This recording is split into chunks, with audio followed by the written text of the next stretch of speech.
Welcome to MuggleCast 418. I'm Andrew. I'm Eric. I'm Micah.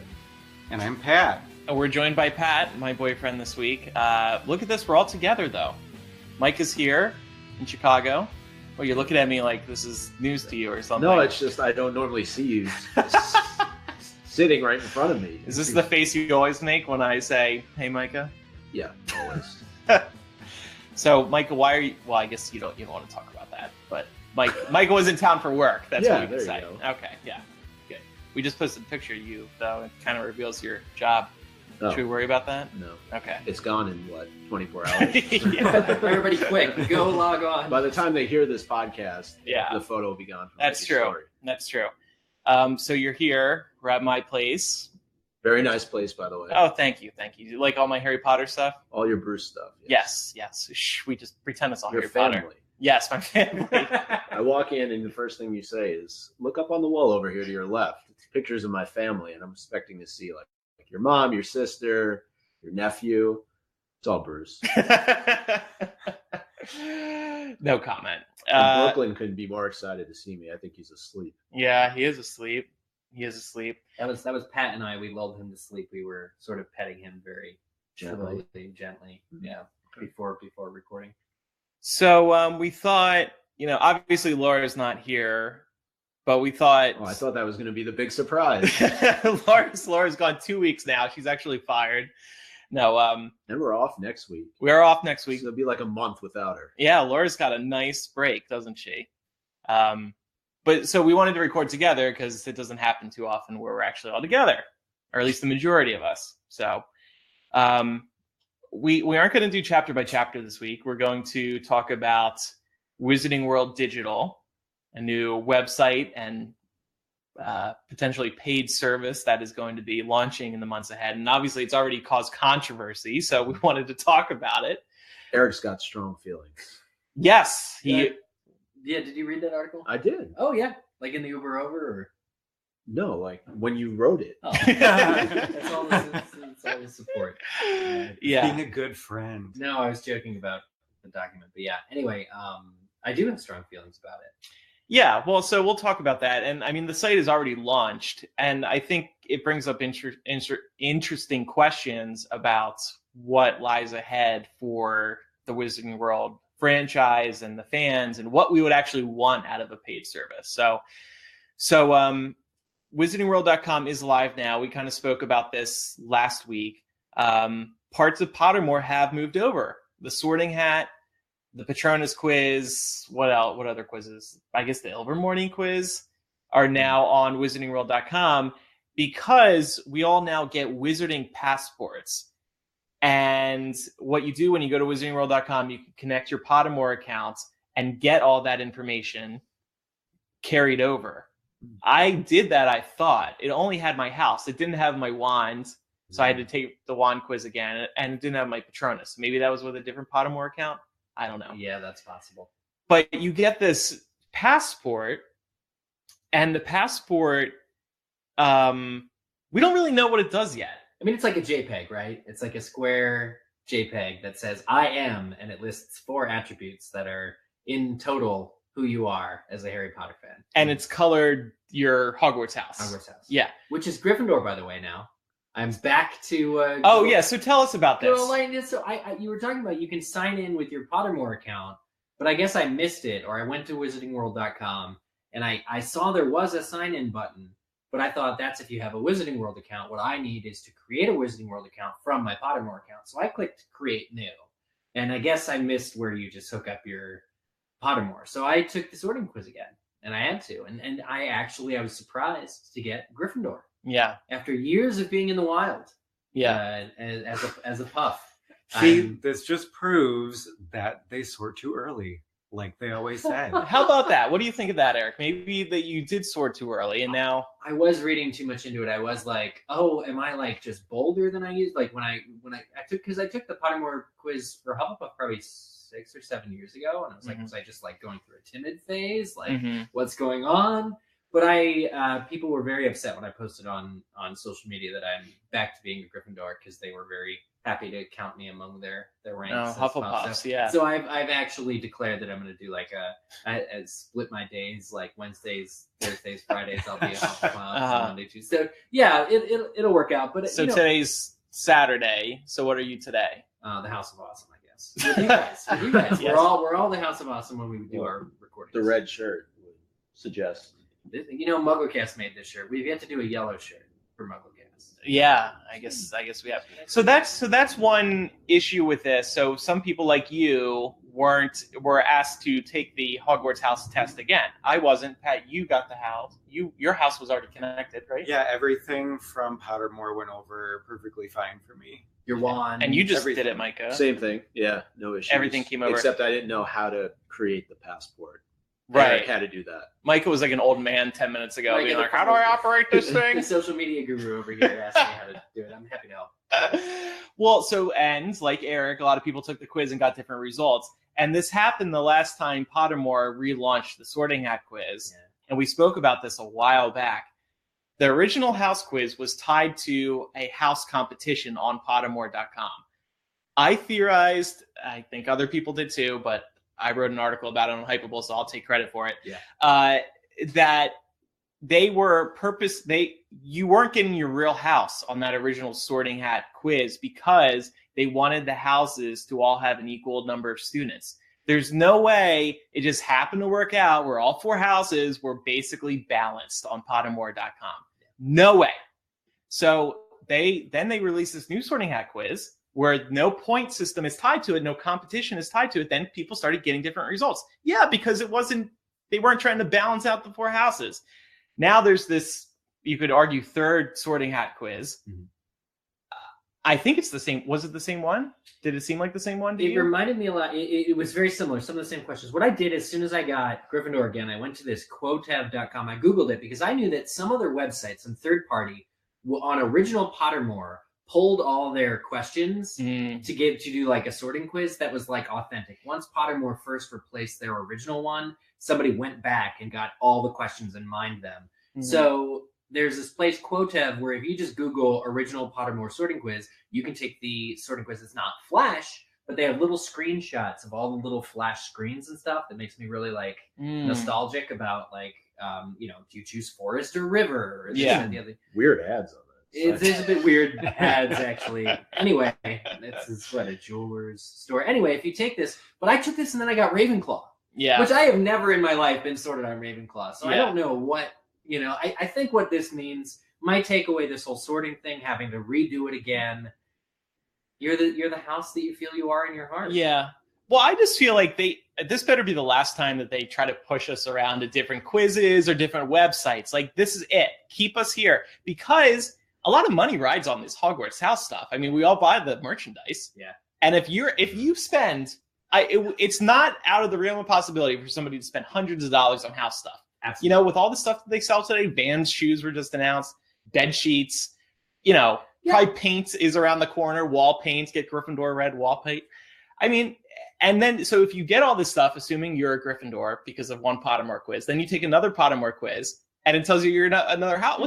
Is there a refund for all this house merchandise that I bought? There's free exchanges? Yeah, that should be in the refund policy. Oh my God. I mean, come on. Well, if you join Wizarding World Gold, they'll refund. Oh my God. That was but we got so much feedback that was like, well, guess I have to change everything about my apartment now. Yeah, people right. have the Hufflepuff lampshades and the Hufflepuff vans. Yeah, I legit feel bad for people. The thing is, I think you were saying this a minute ago, though, that whatever house you want to be, that's the house you're in, Yeah, and you'll stick to it, because if you stick to it, it'll last longer than anything J.K. Rowling puts out. Which, that's the one thing I did want to ask, sort of a question on this. This is probably the least canon sorting quiz, right?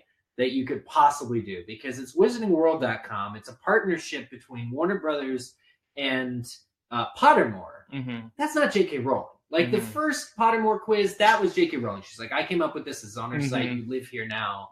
This is the thing. This strikes me as being anybody who doesn't want to take it or wants to import their own one. I'm totally fine with that. Mm-hmm. Yeah. Just saying, take this with a grain of salt. Yeah. So this is the only thing that exists on Pottermore.com, WizardingWorld.com now. So you log in via your Pottermore account, or you create a new account. You can take the Sorting Hat quiz and all these other quizzes. Then you get this digital Passport. And this kind of cracks us up because, as everybody knows, we've been doing this fandom ID on MuggleCast with our Patreon guests. Huh. And it's basically the fandom ID. It's like, you pick some of your favorite things and you get it printed on a digital card. So it says like, I am Ravenclaw, Sectumsempra, the Blind Pig, and Horcruxes. You would be Sectumsempra and Horcruxes, you evil man. I selected lavender brown on mine because I was hoping it would like give me more lavender brown info, but unfortunately it did not. Yeah. Oh well.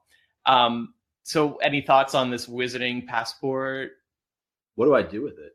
That's the big question. We don't know Share yet. it. You share it on Facebook and Twitter, and it drives more people to the new wizardingworld.com.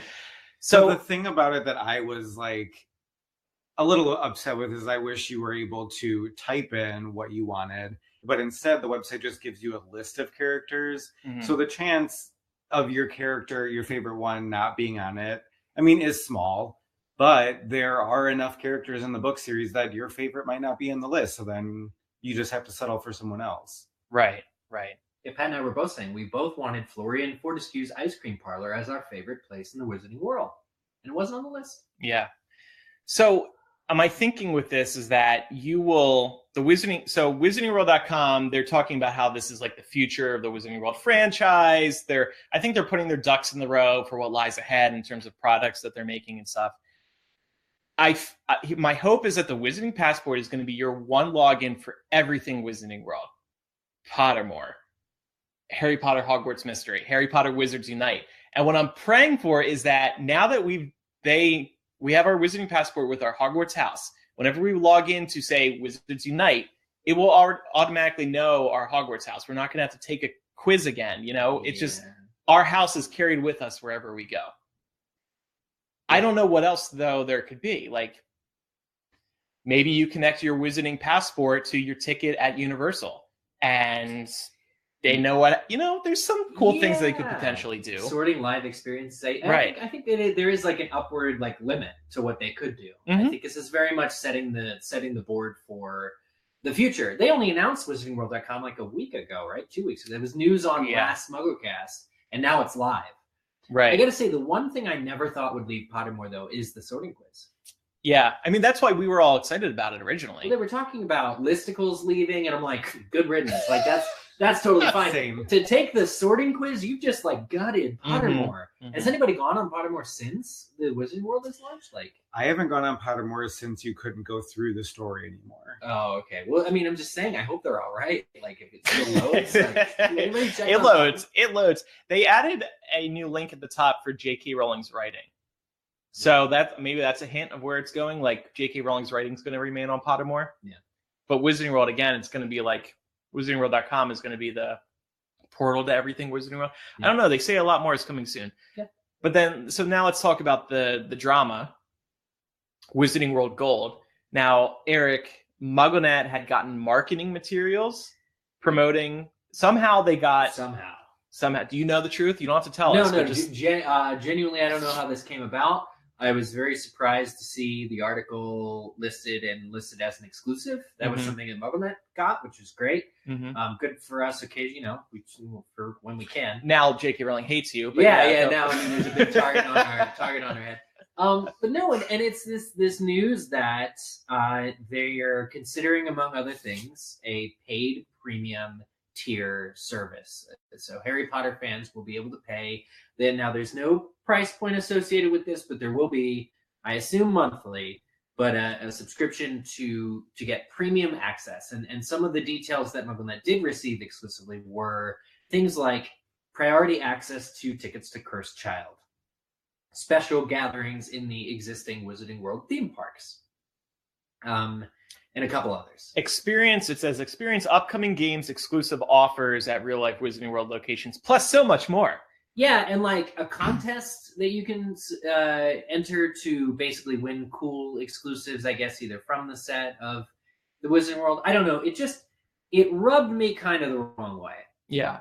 You'll also get your house-themed, personalized, and fully interactive journal, a collectible gold key pin, and an exclusive print of J.K. Rowling's original sketch of Hogwarts. Have we seen that before? There were somebody asked me about this today. Actually, there were 2 sketches that J.K. Rowling herself drew of Hogwarts, and we got a question about which one it would be. I didn't know if this was maybe a third one that we haven't seen before. Because here's the thing: have we seen it before? The biggest thing riding on Wizarding World Gold for me is content that we've never had before. Right. Because we already, I mean, we've been in the fandom 17 years, 18 years, some people 23 years. What could Wizarding World Gold, this premium tier service, possibly offer us that we don't already have? Right. Well, that's what I want to ask you guys. Like, does this seem like something you would pay for?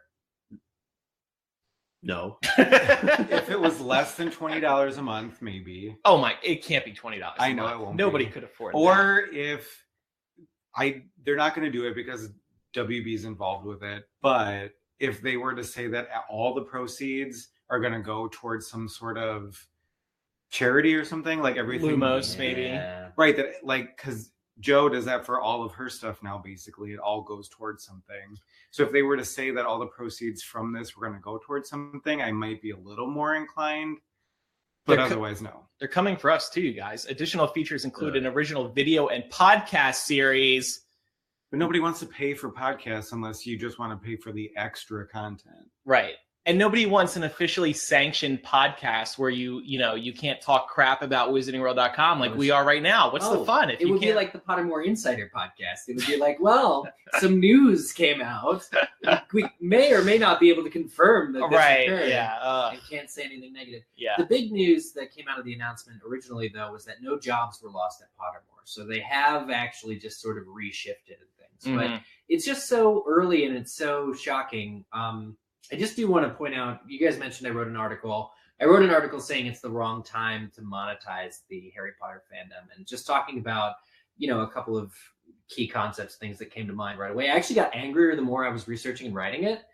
I've never been so just angry writing a piece before, but I think that it just, has in the thoughts that we're talking about. What could they offer? And somebody on Twitter, I'll credit them maybe in the show notes if I can, but they tweeted if the Weasleys can't afford something, heads up, Warner Brothers, it's probably a good idea that you don't do it because people will be excluded.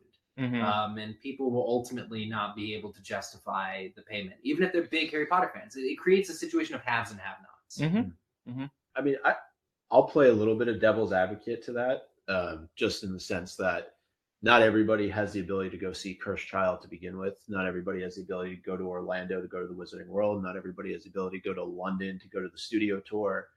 There are things just by their nature that are exclusionary. It doesn't mean it's right, but a lot of what has been created already is somewhat limited for people to be able to experience. That's fair. Yeah, going off of that, I think that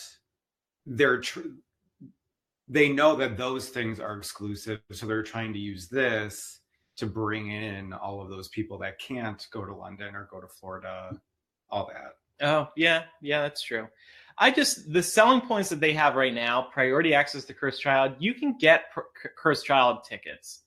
You're going to have to buy them now and wait a year, but you can get the tickets. Special things at Wizarding World parks, I don't know, that. Do you think maybe the celebration of Harry Potter, which they canceled this year, maybe it'll come back in full force, but it'll only be for Wizarding Gold members? Oh, God, could you imagine? That'd be awful. So that's the type of thing, this is maybe getting ahead a little bit in the discussion, but that's the type of thing I would happily pay for. Fans will happily pay for, a yearly convention like Star Wars Celebration or Celebration of Harry Potter. That's a great experience. Why not launch something like that first? Bring back Celebration of Harry Potter. And maybe they are. Maybe this is a part of it. They're just not ready to announce it. They're kind of rebooting the whole thing. And yeah, we haven't gotten a call yet, though. I mean, they should include us in whatever official convention they do. Do you think they took a look around, though, and started seeing the way that even, podcasts about Harry Potter have become monetized in some respects and said, hey, why aren't we in this game? Yeah, they got jealous of our Patreon. Look, they do have a digital strategy team, a team of digital strategy. And there's an article from, I think it's Forbes or somebody that points them out. It's linked in the Muggle Mail article. But there's a whole team of people that are scraping around. They're like, what can we possibly, what avenues is Harry Potter currently not in? And officially, there is no official representation for on a podcast specifically. And that's an area that, yes, they're absolutely exploring. And so I think that is who knows what that looks like. I can't wait to meet our competition, our future. No, you know what? It's not competition though, because we're not ashamed or, we're very proud of our Patreon because this is a fan on fan experience. The problem with Wizarding World Gold is that they don't need the money. They have book sales every second of the day. They have movie sales every second of the day, merchandise on merchandise. Whereas, we do a Patreon to fund the show, period. That's our source of income. Yes, we have some advertising from time to time as well, but that's it. You know what I mean? A lot of people look at wizardingworld.com and they're Wizarding World Gold and they're like, what, do you really need more money? Yeah. You don't. It's very much, it isn't jiving with people because the nature of, J.K. Rowling's rags to riches story that started this whole fandom. And it's just that, I go into a bookstore every couple months and there's a new Harry Potter cover for the entire series is a new cover. Yeah. Because they want, and people like us that are like, oh, we're big Harry Potter fans. We feel guilt to collect the new cover of a book we already have. Poor Potter collector. He know, just can't guy. be released. But I just feel like, too, like they mentioned the ebooks would be available on Wizarding World. And I'm just like, I already have those. I have the audiobooks, Stephen Fry and Jim Dale. I have, because I paid for them already. So it's kind of late in the game to give us, unless there's going to be really like brand new content that exists. It probably won't incentivize me. So I'm looking forward to covering it as it comes out. Hey y'all, Laura here, just popping in to share a quick word from one of our sponsors, Third Love. Third Love is the company that is making the most comfortable bras out there. They have more sizes than other brands because they offer more than 70 sizes, including their signature half cup sizes. I've actually been wearing Third Love's bras for a year at this point and can attest that the Fit Finder quiz is on point and can even help you realize that you may have been wearing the wrong size for years. That's because Third Love helps you identify your breast shape and size and find styles that fit your body. Over 12 million women have taken the Fit Finder quiz to date, and it's actually fun and takes less than a minute to complete. I wasn't kidding before when I said Third Love takes breast shape into account. Determining your unique shape is an integral part of finding the best fit for you.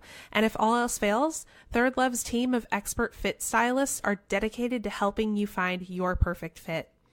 As if that wasn't enough, this is hands down the most comfortable bra you'll ever own. They're lightweight, have straps that won't slip, and tabless labels, so no itching. Plus, they have super thin memory foam cups that mold to your shape and are proprietary to Third Love. I personally own 5 of the 24/7 perfect coverage bras and 2 of the seamless lounge bras, and these are must-have staples. It wasn't until I put one of these on for the first time that it dawned on me that bras should feel flexible and soft enough to be barely there, but simultaneously supportive enough to feel comfortable in my day-to-day. This brand is also size inclusive, and I love how they model their bras on women of various shapes, sizes, ages, and backgrounds. Third Love knows there's a perfect bra for everyone, so right now they're offering listeners of MuggleCast 15% off your first order. Go to thirdlove.com/MuggleCast now to find your perfect fitting bra and get 15% off your first purchase.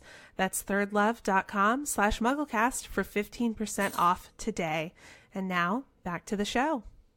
So when this came out, they spoke to Leaky Cauldron. Yes. They said, screw MuggleNet, we're going to Leaky. They said some spokesperson for Wizarding World, maybe Neil Blair, J.K. Rowling's personal manager or whatever. Maybe. Wizarding World Digital are working on a broad range of new digital experiences, all of which are at different stages of research and development. As announced last week, the new venture will make our content and experience accessible to the broadest possible audience. We're working hard creating a range of products that we hope will surprise and delight fans. While one of those explores a premium concept, the vast majority of the experience in development, I'm drinking a glass of wine right now. The vast majority of the experiences in development are free. So it sounds like a lot is coming, which is exciting. Also good for us. Stuff to discuss. Yeah, their statement remains, make Harry Potter accessible to as many people as we possibly can. That's what they say. What would you guys pay for a Wizarding World Gold? Like what would it take? $20 a month. What do you They mean? give you $20 a month? No, like that's what I would pay to get. Oh, You access seriously to it. would pay that much? Yes. That's more than Netflix. That's more than Hulu. That's more 'Cause than it's Harry CBS Potter. All Access, that's But more what than would you Disney. want in return? Right, yeah. What do you want out of it? I don't know. It just depends what they'll give me, I guess. They're But making $20 this for- would be my cap. Hey, Warner Brothers, if you're listening to this, Pat will absolutely join. Yeah. Wizarding World Tour. One of our listeners said something you would probably like. So we asked on Twitter, what would you like out of Wizarding World Gold? Maritier, Maritere, said unlimited energy for Hogwarts Mystery. Oh, that's a tie-in product. That if there ever was one. How much money have you spent on energy? Nothing. I have not Oh. spent a single dime on the game. Oh, Spend $20 a month on it. Apparently, you've got that budgeted for Harry Potter. I made a joke on Twitter, but I actually think this would be a thing. With all this sorting kerfluffle now, and it's getting further and further away from J.K. Rowling, I said I would join Wizarding World Gold for a 10-minute, face-to-face, maybe even over FaceTime, whatever, meeting with J.K. Rowling where she meets me, talks to me for 10 minutes, and then sorts me. Mhm. I want J.K. Rowling to sort me into a Hogwarts. You'd have to pay like $1,000 a month to get that. I know, well, it's gold. Wizarding World Gold. Yeah. But that's what I want. And then, this identity crisis that so many of us are having will be over. I don't even know if I could do that. I'd probably pee myself if I saw her, even through FaceTime. I'd be like, oh, And hey. I'd be like, Patrick, that's such a Ravenclaw trait. Mhm. I'd be like, oh, I'm justified. But that would be amazing if that was a thing. Yeah. I mean, yeah, that would never happen. Do you think that's the type of content, though? Exclusive content from J.K. Rowling, from actors from the series? I feel like that would be a problem, wouldn't it? Because, they want to make everything open to everybody. And J.K. Rowling, that would hugely be a problem because she's all about the charity, like you said. Right. She's got her own charity now. She doesn't Right. even need to give to Comic Relief. The last time she gave us Fantastic Beasts, Quidditch Through the Ages, it all went to charity as books. That was her deal for doing additional content. Now there's Pottermore. But the actors, absolutely. This is Warner Brothers, let's not forget. And so they have exclusive access to the actors of these films and the director and the producer. So anybody behind the movie is completely fair game. And I think you will get a lot of content that's just from those guys. Well, Yeah. and the thing, too, in today's internet age, if you're a part of this gold membership, somebody is going to take whatever is released within 5 Yep. minutes. It's going to be available for the world. Yep. So, And no, it will. Yeah, no, that's a good point. I mean, it will. It will. With the fandom this big, with Right. like MuggleCast, we don't have to worry about it because we're just MuggleCast. We're not, some massive thing. But leaks happen all the time. You think of pirated movies. Yeah. Tons of pirated Game content of out there. Thrones. Game of Thrones, yeah. yeah. Some of Any our clips are going to be available within 10 minutes, and who knows how long they'll last, but people will find ways to make them be on the internet forever. Like a dark web for Wizarding World Gold content. Basically. Does anyone here pay for a monthly fan subscription service? I give to millennials Patreon. Yeah, you I was don't gonna- you don't Yeah. pledge to the MuggleCast one, but you have this $20 budgeted for. He's on the show. Sign What does up. he need to? He has all the access he And he needs. takes you. What get Patreon anytime he wants. I am Patreon. Yeah, No. I bought you breakfast this morning. There you go. Yeah. There you go. Yeah, go get me dinner too. Right?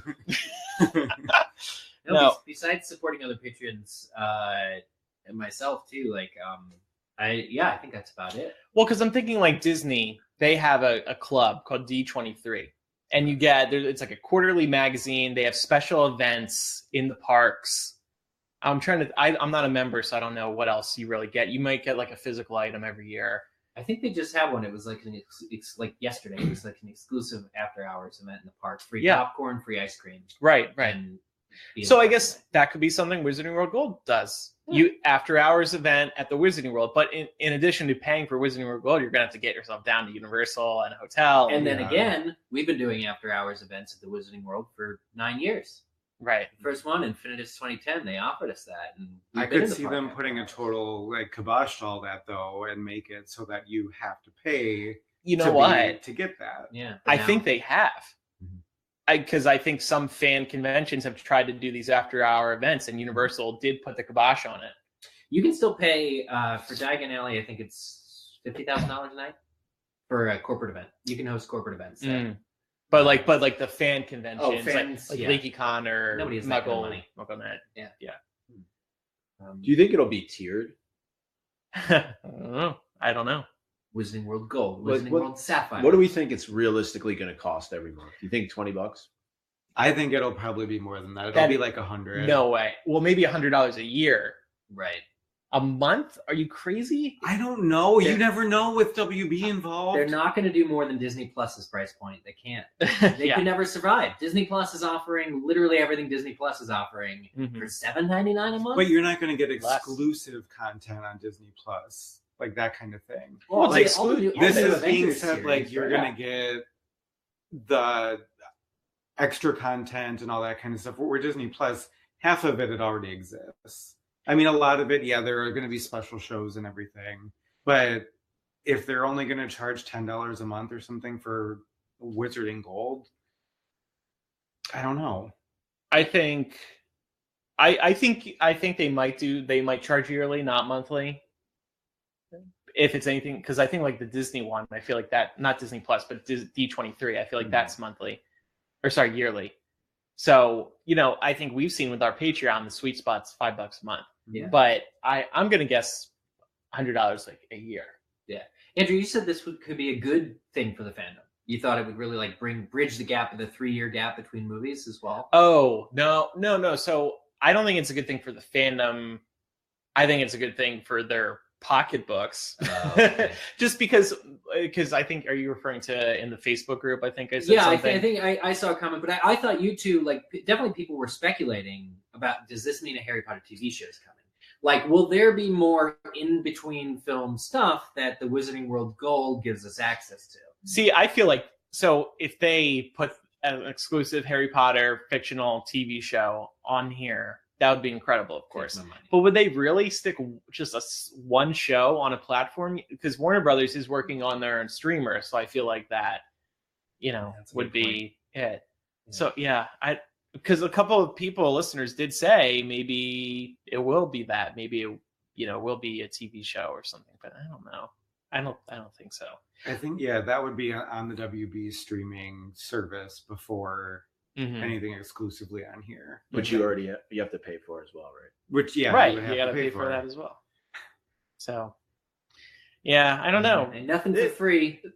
They have to have a plan in place, though. It's not just like they're saying, "Hey, we're going to do this." They have a content plan in place. They have a strategy in place. It's just a matter of whether or not. Well, and the People are fact that gonna we don't know the price like it. yet, we don't know everything actually included because we haven't had an official Right. release. The post on MuggleNet kind of caught them with their pants down a little bit. Well, so that's what I'm wondering. Like, did they talk to fans about this? Like, we've brought this up on the show before. They need like a fan panel that Oh, they yeah, like a focus group. focus group, right? Yeah. Yeah. R&D, it's a big thing. You research and you develop ideas based on what people are feeling in those panels. And I feel like this maybe hasn't been kicked around with anybody yet. They need a group of people, have us from MuggleCast, some other podcast, make a sign an We'll tell them NDA, how we feel. Yeah, We're telling them how they feel for free right now. and then we'll accidentally reveal what we sat in on at these focus panels. One of our monthly giveaways on Patreon could be a subscription to Wizarding World. yeah, exactly. No, but I feel like they should be talking to the fans about this. In a way, the MuggleNet leak is a good thing for them because they can test the waters and see how people are reacting. Now they know how people are feeling about this, and it's not that great. So maybe they'll go back to the drawing board and they'll add a couple of interesting benefits to this. Yeah, for sure. So there's no timetable at all on when this is going to be. Doesn't released. seem like it. The WizardingWorld.com teases lots of stuff coming soon, but who knows when. I would assume it is soon-ish now that WizardingWorld.com is live. Maybe over the summer. I feel like it ties into Wizards. Well, no, maybe not, because Wizards Unite is already in beta in Australia and New Zealand, and nobody was signing in with their Wizarding passport. Well, Warner Brothers now own, there's something called the Harry Potter Global Franchise Team, and they have control of everything. They have control of the entire brand. They have the Don't you have a shirt for that? Of what? The what? Global Franchise. Yeah. Oh, Globus Mundi? Yeah. Is that what you're talking about? I have Oh, that's sweater. a different thing. Yeah, But speaking of travel agencies, Globus Mundi is where you get your passport. right. If you're a wizard. So I'm surprised they didn't just call this globusmundi.com. I saw somebody mention that, maybe this is how Globus Mundi ties in. I'm like, I don't think so. I don't know. So yeah, that's any other thoughts on Wizarding Gold? I think Wizarding World Gold. Can't wait. Generally, I'm not very comfortable with them doing this. Look, based on what was in those marketing materials, there's not enough there yet. Not even the gold pin sways you. No, and you're putting fans on tiers. Like you got the gold tier, you got the gold fans. You can wear it around proudly. Yeah, the ones who can like, show you're up. a true fan because you're a part of this. Yeah, exactly. It's like Meanwhile, when you started off with the locked door on J.K. Rowling's site, it was a humbling experience. Every single person, whether you'd read the books or just seen the movies, was on that website clicking for the title of the next Harry Potter book. Right. I would say, I think one thing that would be cool, because we all know Disney is opening their Star Wars interactive hotel. If you got Prime access to the inevitable Universal Interactive Harry Potter Hotel, then I would sign up for that in a heartbeat. In Geneva or Switzerland or no, in Orlando. Yeah. That's probably what this is for. Stuff like that. Priority access to forthcoming, it just feels like since the corporations have taken over conventions, since the corporations have taken over the news cycle and taken over it just feels a little dirtier. Like Disney just feels like it owns too much, and other sites just they're flexing their ownership. And so this merger, this complete takeover of Pottermore and transfer to Wizarding World, where they took the sorting quiz, literally the heart and soul of Pottermore, and put it on their website instead. That I just feel like they eviscerated Pottermore. Like, I can't help but feel that we should play some music for it. It's gone. I mean, I do remember when Pottermore first came out, you guys did harp on the name. So maybe there was something where it's probably, it's the exact same web developers and company. Maybe they're just moving away from the name Pottermore. Yeah, the remnant of a bygone era. Yeah, well, the timing, that's what I wanted to talk about. There's a lot of negative feedback to this, obviously, but do you think it has anything to do with the fact that we're coming off of Crimes of Grindelwald, where people weren't happy with that movie? The third movie just got delayed. People aren't happy with that, or maybe they are, depending upon what they felt about the writing of the second film. But there's a lot of negativity going on here. Yeah. And so to get this breaking news story that Eric mentioned, MuggleNet kind of catching WB with their pants down. And hey, we're going to charge fans for exclusive content. We're like, well, that was my point in my article. I said, give us good content first. Yeah. Like we aren't. I don't think Warner Brothers is in good enough spirits with the fandom to start asking for even $10 a month. Now, past an exception, I find today at not just X 10 a month. I found that he'd pay twice as much. But I'm saying, like, I think that there needs to be a goodwill gesture, whether it's in the form of content or something that is good but is free, right, before they really officially announce this whole paid tier subscription crap. Yeah, give us an example of a low level content that you would give, so that we know that any content that you're paying for is going to be better than this example you're giving. Well, and look, there are some bright spots coming up. The Hagrid ride, I'm sure it's going to be really good. It's going to be great. There was that leaked RPG that looks really good. Assuming that's real, that should be awesome. Hope maybe that'll tie in with the Wizarding Passport. They're taking their time on Fantastic Beasts 3. It sucks that we have to wait that long, but hopefully that'll mean the movie's really good. And the good news with this is that they seem to be working on a lot of stuff right now. And that's good for the fandom, potentially. Yeah. Potentially. Yeah, definitely. And then we're not being forced to pay for any of this. So it's still pretty good. Yeah. All right. Well, so we wanted to focus on that at the top of the show here, but then we also have a bunch of feedback concerning the past few episodes. Yeah, the mailbag has been growing, you guys.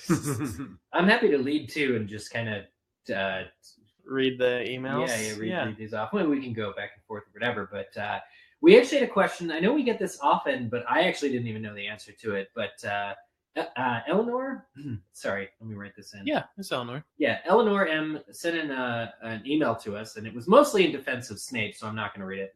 But it was really, really good. It was a really good one about him being a hero in the end.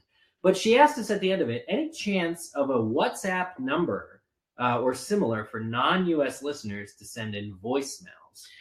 Yeah, that's a good point. If you sign up for MuggleCast Gold, you will have access to that. Though. But I'm saying we can do this, right? Yeah, Because we can create a WhatsApp or maybe a Skype account. Yeah, we use a Google Voice number. That's why it's a US number. So but somebody can't message us on Google right now. No.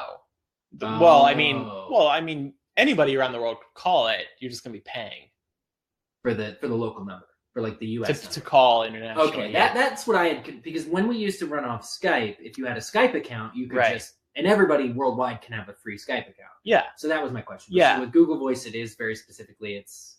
Yeah. Could you just record a voice memo and email it? Yeah, they could do that too. Yeah, we'll figure that out. Yeah, in the meantime, that'll be the international solution, is international listeners send us your lovely accents by an MP3 file to MuggleCast@gmail.com. Yeah, didn't WhatsApp just get hacked? Maybe I they're owned by think it did, Facebook yeah. though now. I don't really like Facebook, Yeah, but we'll- everybody uses WhatsApp. We'll look into internationally. a voice option for sure.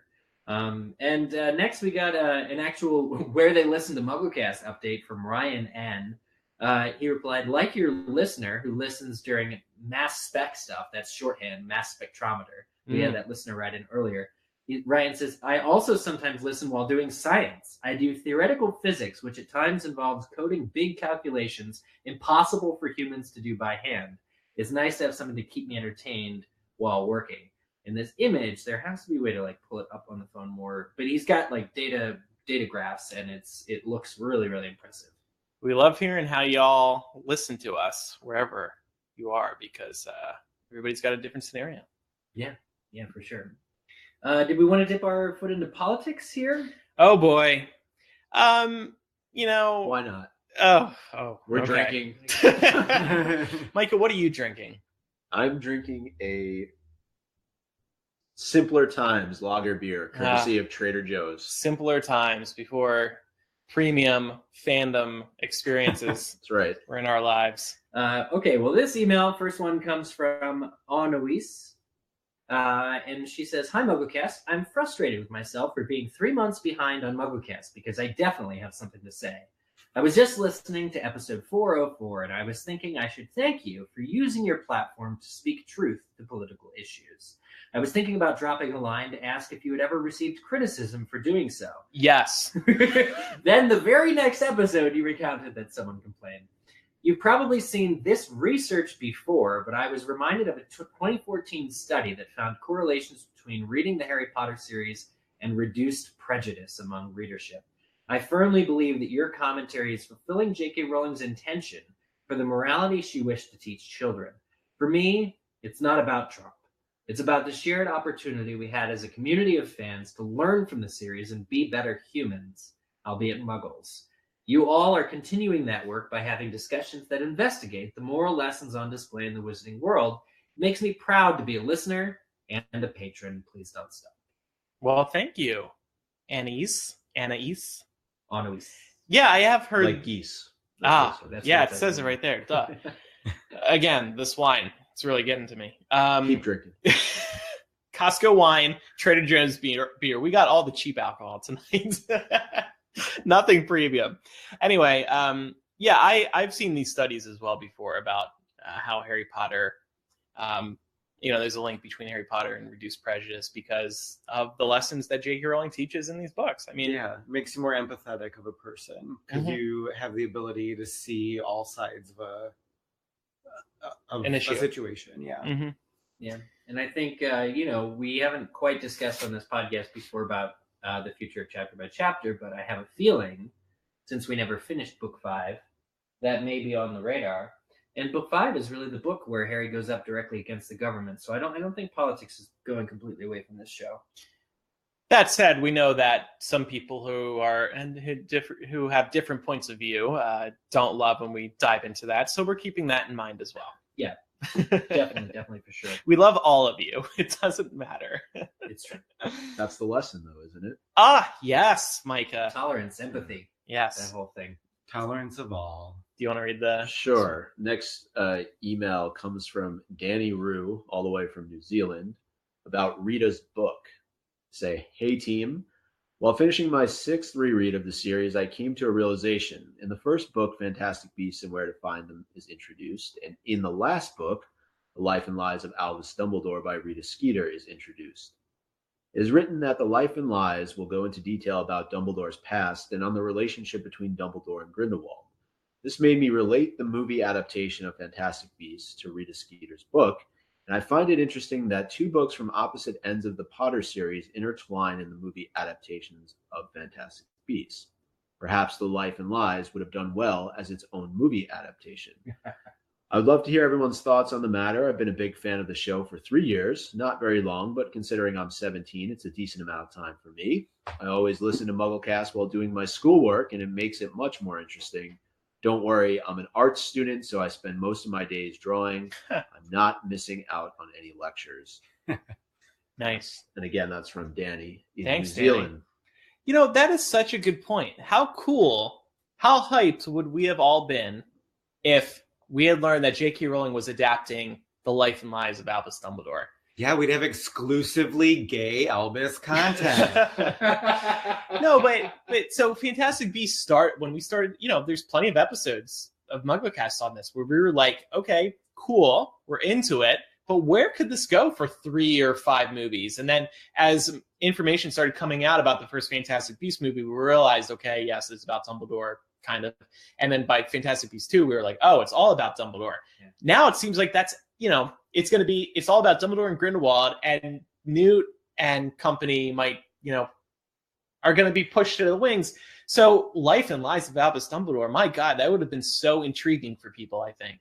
Yeah. I think that's what the Fantastic Beasts series is just turning into, though. Yeah, I know. Yeah. That's kind of the point, too. Yeah, somehow, by way of Fantastic Beasts, we've this tangential peripheral book in Harry Potter's world, we've come all the way to the other book in Harry Potter's world, this Life and Lies thing. Yeah. So that was really what was it? What if, Fantastic Beasts 3, The Life and Lies of Albus Dumbledore? Oh, my God. That'd be crazy. You want to get people to a movie? That's how you do it. Because the Aurelius Dumbledore thing could be a lie. Oh, yeah. Or it could not. It could be a lie Dumbledore told to Newt. Weren't we making predictions about Fantastic Beasts titles at one point? And I was saying, I think I said something. One of them has to have Dumbledore in it. Yeah. Well, don't we have that person looking into all the things we said in previous episodes? Yes. This week, Kim. We're going to get that update this week, by the way. Yeah, we're going to have some exciting news there shortly. It's going to be amazing. Andrew, I thought you might want to take this email about security at Hogwarts. Yes, my favorite topic. So this is from Davis. He says, I'm a fairly new listener to your podcast and I'm greatly enjoying it so far. Hearing other Harry Potter nerds talk about the books is so cool. As I was listening to one of your older podcasts, the topic of house elf apparition was brought up. So here's my question. Dumbledore insists throughout the books that Hogwarts is supposedly impenetrable, that it is almost impossible for someone on the outside to break in. But since house elves can apparate in and out of Hogwarts, is it possible for a house elf to bring a person inside of the castle by side-along apparition? If this is possible, do you think that Dumbledore has some sort of protection set up against this? Or is that even possible? I don't know. I mean, that's something we probably have to Google. I think that this is something that, kind of goes deeper into the fandom of how wizards treat creatures. And I think that a lot of the people who set up any of the safeguards at Hogwarts, including Dumbledore, probably don't appreciate the full impact that creature magic can have. So they just think, well, if it can come in and out, fine, it's not going to do any harm to the school because it's just a creature. Mm-hmm. Yeah, the house elves need to be able to apparate at Hogwarts to do their job because they're clean. They're apparating in and out of common rooms, picking up dirty laundry, presumably washing it. But the house elves all at Hogwarts are loyal to Hogwarts, which so I don't think you'd get a house elf that's willingly bringing, say, the Death Eaters in. But a lot of Death Eaters have house elves. A lot of those old pureblood families kind of have. Because book 2, Dobby was coming in and out of the castle to bewitch the bludger. The bludger, and to try to do all the other stuff to Harry. So in Deathly Hallows, Harry asks Dobby, "You can disapparate out of the cellar?" He asks Dobby, who nodded, his ears flapping, "And you can take humans with you?" Oh my God, that's like a nail in the coffin. Yeah. But they didn't go to Hogwarts, though. It wasn't in Hogwarts, no. But that would suggest that... It proves that house elves can side along apparate with humans. Right. But you would think Dumbledore may have thought that through a little bit if house elves. Yeah, maybe that a human can't pop out of nowhere, no matter what. Mhm. Maybe you get slinched. You wouldn't want to try it. Or maybe it's just a plot hole. But, if J.K. Rowling was looking at all this information, I think she would maybe say, no, they can't bring humans in and out. Yeah. And Pat, do you see this email about good Horcruxes you want to read? Sure. This is also an Andrew thing, but So this one comes from Marie in Germany. She says, about your Horcrux discussion from a week before and concerning Andrew's idea, in quotes, that having a Horcrux would not be that bad. My question is, can you create a Horcrux by murdering someone who does not want to live? Like really old people that retire to hospice and are ready to face death. That way you would create your own without becoming a ruthless killer, but also would that still damage your soul? I still do not think that I would like one, but I would love to hear your opinion on that. That's pretty awful to think about. So we're euthanizing, Yeah. essentially. Yeah. It's like assisted suicide, I guess, in a way. Yeah. would that split the soul? I think so. Why not? Killing someone? Yeah, someone's still dying. I think Yeah. that's probably, you're ending a life. You're ending a sentient life. Now, Marie says that German's not her, or English isn't her native language, but I'm still confused why she put Andrew's idea in quotes as if like it's not legitimate. It was a very legitimate idea, Marie. I was very serious. Oh, Andrew about it. wants one. Yeah, I mean, Andrew absolutely is like. I brought up that I wanted to kill Micah. Micah is sleeping in my place tonight. You better lock that door. I'm Search going to the- put Brooklyn outside. Guys, just be sure to sign all the album art for our patrons before you do it. Before you do it. And search the house for guns. They're not legal here in Illinois, but Indiana, go for it. God. So we got some feedback from our recent chapter by chapter discussions. Not too much of it, but it's good to include on this episode. I started with the most recent chapter feedback, The Cave. This comes from Katie R. She says, Dear MuggleCast, you guys were talking this past episode about how lucky Harry was that none of the other Horcruxes were as dang difficult to get to as the one in the cave. And if I'm being honest, Deathly Hallows was a huge letdown for me, because all the remaining Horcruxes are basically not hidden by magic at all. Like, why did Voldemort put so many magical protections around the locket, but then just throws the cup into a Gringotts vault? Presumably the ring was tricky to find too, but nothing seems to have been as protected as the locket. What gives? Is it a storytelling thing? Like J.K. Rowling just didn't have time to write a bunch of the cave scenes? That could be it. Yeah. I mean, it's a bit of a letdown in that there was so much protection in the cave or for this Horcrux, and then, the other ones are easier to find. I could see it also being a part of like Voldemort knew, or actually finally felt kind of at home being in Slytherin. And since it was Slytherin's locket, maybe he just really wanted to be like, this is the first essence of me feeling like home. I want to protect this the most. Right. Maybe in a one human aspect that Dumbledore or that Voldemort could have had. Like I mentioned, it was his mother's locket too. For a period of time. I mean, we know that he didn't feel love in any capacity, but that still doesn't mean he couldn't have had respect for her or some sort of feelings towards her that made her locket important to keep that way. I mean, the Gringotts vault, though, let's be real, that's not like it's just out in the open. No. Right. It's no cakewalk. There's a dragon down there. So- There's enchantments on the rest of the treasure in it that'll burn and multiply. Yeah, I do disagree with Katie that the other ones are not hidden by magic at all. They're definitely hidden by magic that like Harry has an in for and definitely knows how he's Like the gonna, room of requirement. like the room of requirement. Like, okay, we've been in there, we spent a whole year of school in there, we know how to get in there, so that's not scary. But it's not that they're not hidden by magic, it's just that Harry has the in. And you have to figure out the right way to get to that version of the room. I mean, Gringotts is where all the wizards in the world store their money. Like, it has to be safe. And it took a lot of detective work to find all those Horcruxes. I mean, the locket was in plain sight at one point. The diadem was in plain sight at one point. And, you know, sometimes they say the hardest things to find are the things right in front of you, right? Right.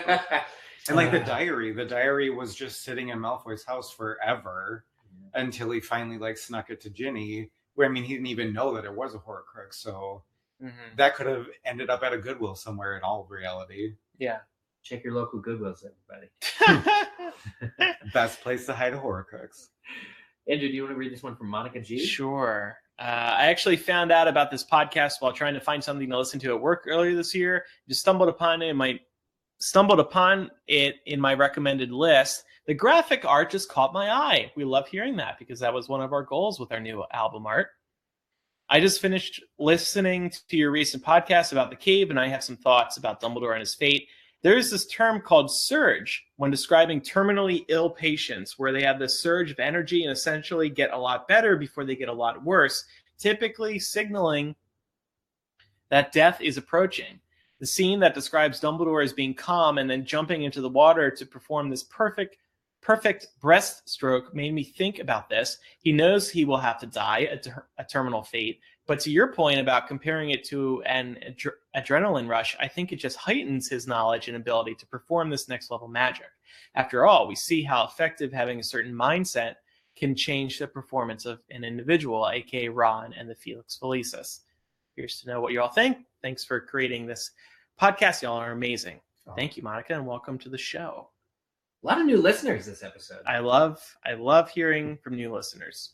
People who were 3 years old when we started this. Don't remind me. You know, my birthday's coming up next week. Do you all have gifts for me? Mm-hmm. Okay, good. Yeah. Anyway, I like this theory a lot. Yeah, I saw you nodding, Pat, when I was reading it. You know about the surge? I've heard about the surge. I think that is a very accurate thing that happens. I would consider that the surge happens post-cave, but I really like the idea. That's a really good point, because Dumbledore is still lucid and cognizant and baiting of Draco and all the Death Eaters in the next chapter. Yeah. And he does get very calm. He's able to communicate with Harry in a very level tone and able to actually control himself, even though he can feel himself dying, basically. Mm-hmm. Oh, yeah, and his spell holds till the end, I think. The whole keeping Harry in place so he doesn't react negatively to the whole experience. His body bind. After this, we are going to have a team building exercise because we're here in Chicago, right on Lake Michigan. We're going to try to all see who can get the best perfect breaststroke. Well, I'm glad the rain stopped. Yeah, but the lake is still 50 degrees. I'm not about to jump in there. That's part of the challenge. You're going to be the judge. Oh, okay, You can just tell everybody with me. It's cool. I bet Brooklyn wins. Brooklyn wins. Yeah. Doggy paddle. All right, well, moving back 2 chapters, actually. So before the cave and before the seer overheard, we're going back to Sectumsempra. This is an email from Sandra from Michigan. Subject is Draco cries, Harry and Ginny bone. So naturally, I had to include this. Sandra, I listen to the podcast around the house with my kids around, often with headphones, but sometimes not. As a result, my 5-year-old knows so much Harry Potter language already, even though she is too young for the books yet. I catch her saying Muggle or naming her dolls Harry sometimes. Also, as a result, though, I might miss some things. I could be mistaken, but I believe you did not really discuss the fact that Draco is crying in the bathroom. You mentioned it, but I was surprised that there was no discussion. I remember when I read this book for the first time being so surprised and tearing up myself to imagine Draco being so upset and so vulnerable, just crying alone in the bathroom because he's so stressed and just in over his head. Seeing that Draco is always putting on such a tough front, I think that this is such an important scene and great insight into Draco's character, true character. I also want to chime in on the Harry-Ginny romance discussion. I also remember reading this for the first time, kind of going back to see if I had accidentally skipped over something. It definitely reads like it's out of left field and leaves the reader wondering what the hell this, quote, dream romance is. I heard someone say that maybe they don't really have this amazing connection, but perhaps they feel like they do because they had sex. Even though this is funny, it actually makes sense. Sometimes teenagers do this and don't actually have good conversations or communication skills with one another, but they think they are so connected with someone because it's their first physical intimacy. Well, you kind of are. And I don't, this is a discussion for another episode, but I don't think there's any sex going on in these books. I agree. Yeah, I don't think so. Yeah? I don't. In terms of Draco crying in the bathroom, yeah, I don't think we touched on, feeling bad for him too much. I think we all on the panel are kind of hating on Draco week to week because of what he is up to, understandably so. Mm-hmm. It is sad, though. It is sad that he's in this terrible position right now. He's being punished by Voldemort because of his dad's missteps in Order of the Phoenix. And this is a child who has to kill one of the greatest wizards of all time. I mean, this is not an easy task. I would run away.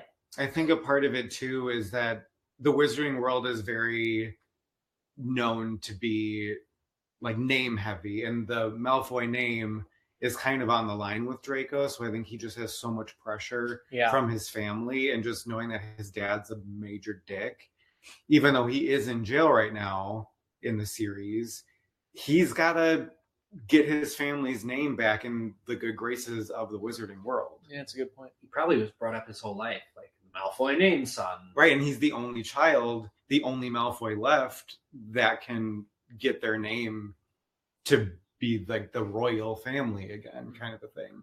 So he wasn't constipated. Well, what would Moaning Myrtle help him out with? I mean, I think that's the great thing, is that he really is confided in, and Moaning Myrtle is able to find this purpose after life that isn't just ogling boys in the bathroom. On a more serious note, though, I'll say, though, I think we should have touched on it because Harry's essentially catching Draco at his weakest moment, and that's probably why he reacts the way that he does and fires a spell right away at him. Yeah. Mm-hmm. And we know what happens from there, but because what 16-year-old wouldn't be super embarrassed if their their rival walked in on them crying in the bathroom? Oh yeah, it's the worst. Right, it's the worst thing ever. Yeah, totally.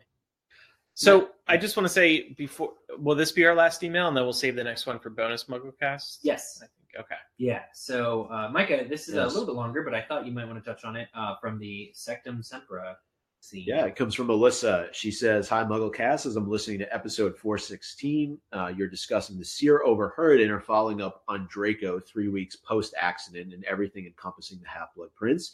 Gave me a thought I hadn't thought of previously. How did Snape even create this spell in the first place? Not sure if this had ever been discussed before. Did Snape discover the spell on accident, or do you think it was something he was trying to formulate? And who did he have in mind when he created it, if the latter was the case? Is Snape weary to tell Harry he knows where he learned the spell because he originally created it with his father and godfather in mind, maybe? You have to assume it was created during his school years at Hogwarts when he was bullied and they were at peak loathing for each other. The only, quote, enemies Snape probably had in mind. Just thinking, if that's the case, then Snape not telling Harry he knows where he learned that spell and out himself as the Half-Blood Prince, besides necessary timing at the end, might also stem from the shock that a spell originally created with his father in mind was wielded by his son. Regardless, Snape is a bag of dicks." Expletive. Snape is a bag of dicks if he actually made a spell like that to use against another student. And it really adds more proof regarding his lack of remorse over being the catalyst for James's death. I know when I was younger, I would get so mad at my siblings and their teasing bullying, I would imagine beating them up, but I'd never go out of my way to impale them with a sword or anything. Thanks for reading and always making me delve deeper into the story, even after I thought I've covered everything. Let me know if you guys agree or disagree. I agree. Yeah, I fully agree with that. I think that's a good conclusion to draw, given where we're at in terms of telling this story, and it makes perfect sense to me that would be for James, his worst rival. I mean, I think that's a pretty clever rival. Addition is when for Snape to have written 4 enemies next to that spell, and then actually to consider that it was for his enemy, James and Sirius, I think is a really cool way of reaching into that. But how did Snape discover the spell? I don't know. I was just distracted by you filming it. I'm sorry. I figured, great Patreon content is like during the episode video. So that brief. How did he make the spell? Is that what you said? Yeah. Did he discover it with a bag of dicks? I seem to remember earlier in the book, Harry was having a conversation with Lupin, and Lupin had mentioned how certain spells kind of come and go in terms of like fashion, like being popular. Yeah. And it may have been about Levicorpus at the time. Yeah, it was. Because he had just done it on Ron. But Yeah. I don't know about Sectumsempra. It could be a spell that he created himself. I wouldn't put it past Snape to have the ability to really do that. Right. So, And we know that Luna's mom also makes her own spells, which is how she died. Mm-hmm. So maybe he, on top of with potions, he's just an amateur spell maker as well. Yeah. that's a pretty severe Right. I think spell to cast on somebody. I think a part of it could be that, I mean, Voldemort at the time when Snape is in school is gaining more power and everything. I feel like it was Snape's end goal to always be a Death Eater. So he's probably trying to find a way to get to that top level in Voldemort's army to bring in a spell that he created that can cause the most damage to somebody who does go against their cause. Definitely Who gruesome. would he have tested it on? That's another question. It's probably meant to test on James. That is a good question. Yeah. Or like an because- animal. Yeah. 'Cause I feel like, creating spell work has to be like, I know there's a joke to be made about it just being Latin. Like, if you just study Latin, you'll know your spells. But I think it really is like a creating a spell is like discovering a spell. Like you mutter words, you find the incantation that does what you want it to. It does what you want it to, not because it's Latin, but because you've sort of uncovered from the ether this secret that was already there. That's, I think, Lupin's point when he's talking about Levicorpus. He can't prove, and neither can Harry, that Levicorpus didn't exist before Lupin went to school. But I think the reaction of Snape, though, would lead you to believe that it was his spell. Like the fact that he immediately tells Harry, he gets into his mind and he sees the book. The reaction, to me anyway, would lead me to believe that he probably created it. I completely agree. Yeah. Okay, so we're going to wrap it up there. In bonus MuggleCast, we do have an email. What is MuggleCast this? Gold. MuggleCast Gold. Bonus MuggleCast Gold. Premium. We're going to do a what-if game using an email from one of our listeners, Danielle. We've been having fun with those on MuggleCast, bonus MuggleCast recently, the what-if segments. So we really appreciate your support on Patreon. It is what keeps the show moving. Unlike Wizarding World Gold, we actually need this money to fund the show, and we do things with it, that help keep the show going. It helps us prioritize MuggleCast in our lives. But In the show is exchange, free. the show is always It's not behind a paywall. Absolutely. Yep. After this, we are actually going to be signing a ton of album art. We're going to be spending the next couple of hours doing it.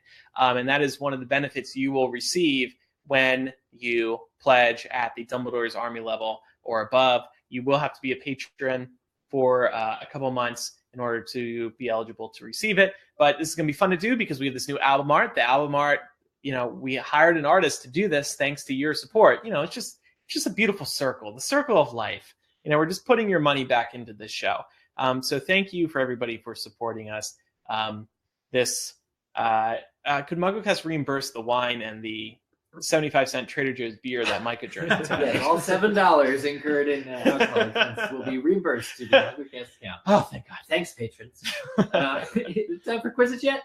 Yeah. Do you have a question? I have it. Oh, wow. Ready. So last week's question was, although we did not get to the Lightning-Struck Tower on this week's MuggleCast. I was so looking forward to We've that. got another 2 weeks now because we're off next week. To wait. Unbelievable.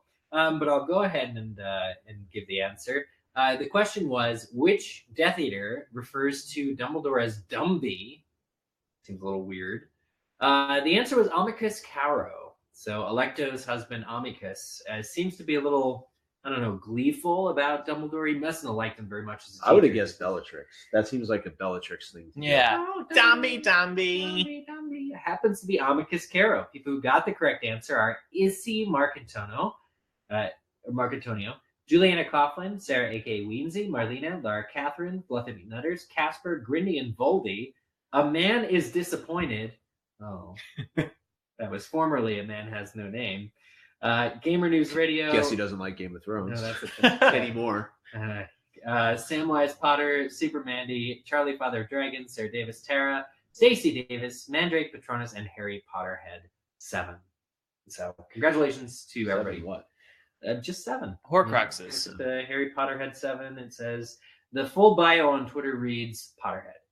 Well, they have 1 follower, so I'm going to follow him. They have 2 followers now. Nice. Did you follow from your account or MuggleCast? Let me look back. This is. I do believe the Caros are siblings, aren't they? Not married. Are they not married? I think they're brother and sister. You know, now that you say that, I bet that's probably right. Does anybody look that up while I do next week? No, I think that's right. That blows my mind. That's what Pat's here for. Because they're kind of like Fact-checking. they behave kind Why of. did you said wife? Well, because they Or behave husband. they behave kind of incestuously, don't they? Like a little. It's a little like after Alecto gets kidnapped in the Ravenclaw room, her husband, or I thought it was her husband. This was Yeah, my I'm pretty damn sure mind. it's brother. Like, I'm pretty sure the brother and sister Comes looking for her because he's like, she's gone. This is weird, and they like co-teach Defense Against the Dark Arts. This is blowing my mind. Do we have an answer? Yeah, it is. They are brother and sister.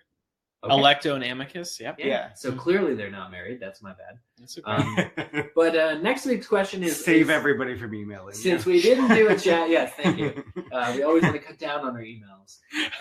Since we didn't do a chapter this week, the next week's question is still about that same chapter, the Lightning-Struck Tower. Where specifically do Dumbledore and Harry apparate to at the beginning of the chapter? I thought the question was going to be, how much will Wizarding World Gold cost? Well, let us know your thoughts on that via Twitter as well. Yes, they have 2 weeks to answer your question. Yes, it is Memorial Day here in America, so we are going to take that week off. So we'll see everybody in 2 weeks. In the meantime, follow us on social media, Twitter, Facebook, and Instagram. The username is MuggleCast. Posted a couple things to the Instagram story before recording today, so you could see us in action. And actually, we're probably going to post some more stuff as we're signing album art and whatnot. So be a good time. And drinking Trader Joe's beer. Yes.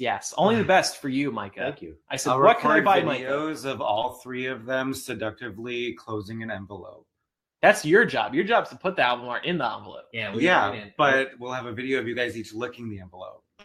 No, they're self-adhesive, right? We can't lick those. Never mind, guys. Sorry. You ever see that episode of Seinfeld? I'm never doing that again. Oh my god, that's a real thing. Yeah.